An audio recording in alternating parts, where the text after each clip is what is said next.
ito yung unang pugad. Titingnan natin. Oh. Ito yung kanina na manok nung dumating ako, yung kulay itim. Yan na, may itlog na siya.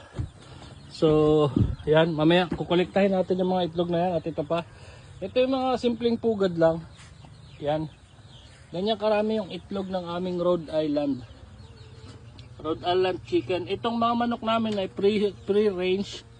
So, palaboy-laboy lang sila sa isang bakuran. Yan, ayan ang ating egg ngayon. At malalaman natin kung ilang pirasong itlog ang makukolekta natin ngayong araw. Yan. Ang mga Rhode Island natin, ito pa, may isang pumasok. Kakapasok lang niya. Oh. Kakapasok lang niya. Ayan, iitlog na rin yan. At dito sa kabilang yan, mga pato yan.